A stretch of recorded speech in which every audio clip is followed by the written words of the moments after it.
Selamat pagi anak-anak. Puji Tuhan, berjumpa kembali di hari ini. Tetap sehat dan bersemangat di hari yang baru ini. Sebelum memulai aktivitas hari ini, mari kita mengikuti renungan firman Tuhan pada pagi hari ini yang diambil dari buku Yesus adalah teman terbaik dan setia yang ditulis oleh Pendeta Marolop Sagala. Judul renungan firman Tuhan pada pagi hari ini adalah Perumpamaan Kebun Anggur dan Penggarap yang Tidak Setia. Sebelum kita lanjutkan, mari kita awali dengan doa. Terima kasih Tuhan Yesus untuk hari yang baru ini. Sekarang kami siap untuk mendengar firman-Mu. Kiranya Roh Kudus-Mu hadir bersama kami. Terima kasih Tuhan Yesus. Amin. Ayat renungan firman Tuhan pada pagi hari ini diambil dari kitab Matius pasal 21 ayat 33. Dengarkanlah suatu perumpamaan yang lain. Adalah seorang tuan tanah membuka kebun anggur dan menanam pagar sekelilingnya. Ia menggali lubang tempat memeras anggur dan mendirikan menara jaga di dalam kebun anggur itu. Kemudian ia menyewakan kebun itu kepada penggarap-penggarap, lalu berangkat ke negeri lain. Anak-anak, untuk menegur kejahatan para pemimpin Yahudi, Yesus menyampaikan perumpamaan yang lain. Mereka bukan hanya memiliki hati yang bandel, sehingga para pemungut cukai dan perempuan sundal yang menyesal dan bertobat lebih baik dari mereka yang walaupun ahli-ahli Taurat dan imam-imam. Yesus berkata, sesungguhnya pemungut-pemungut cukai dan perempuan-perempuan sundal akan mendahului kamu masuk ke dalam kerajaan Allah.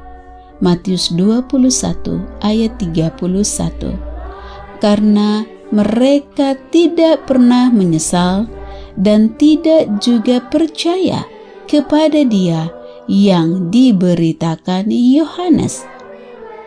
Celaan itu disampaikan oleh Yesus lewat perumpamaan tentang dua orang anak.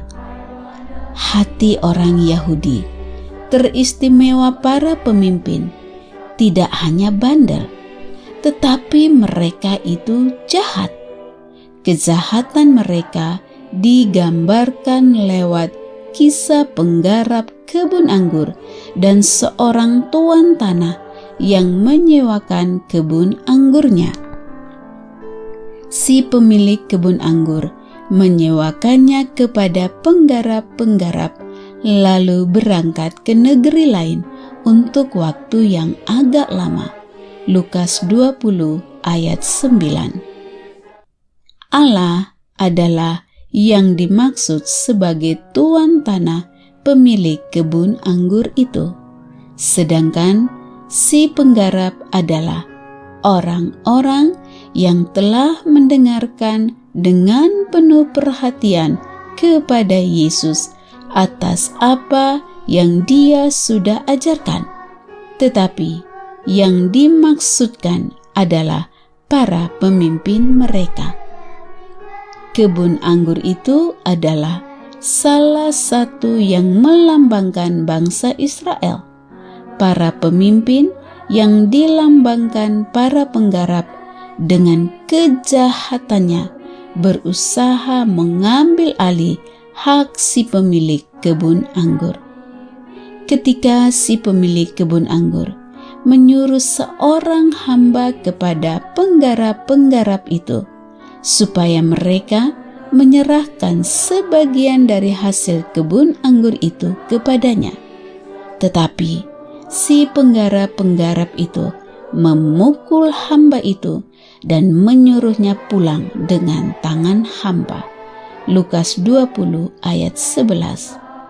Beberapa kali pemilik kebun anggur itu mengirim hamba-hambanya, tetapi hamba-hamba itu ada yang dipermalukan dan juga dilukai.